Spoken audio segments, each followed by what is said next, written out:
L'image de carte postale est si reposante qu'il est difficile d'imaginer la violence de l'agression de dimanche à 12h30.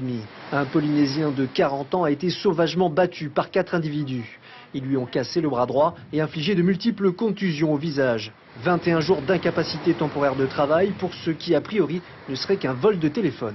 Ça m'a choqué parce que je vais souvent ici, pas souvent, mais je passe, mais je ne vois pas ça. C'est ça que c'est dommage. Et là, aujourd'hui, tu me dis qu'on a agressé quelqu'un hier, c'est dégueulasse. Les riverains se plaignent surtout des nombreux vols. Les agressions physiques sont moins fréquentes, mais quand elles ont lieu, le traumatisme est lourd de conséquences. C'est le cas d'une amie de la famille de Shana. La femme est marchée pour venir sur la plage et en fait il a attrapé.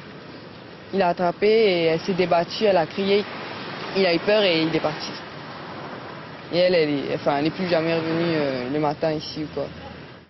Les enquêteurs comptent sur l'appel à témoins pour en savoir plus dans cette affaire qui relève d'un caractère exceptionnel. La violence qu'on constate habituellement en Polynésie française est plus concentrée dans la sphère familiale. Violence intrafamiliale, donc dans le couple ou dans la famille. Et c'est ce qui lui donne le caractère exceptionnel, c'est cette agression sur la voie publique qui semble un peu gratuite là, pour un simple téléphone portable et qui est, je le répète, un cas évidemment isolé.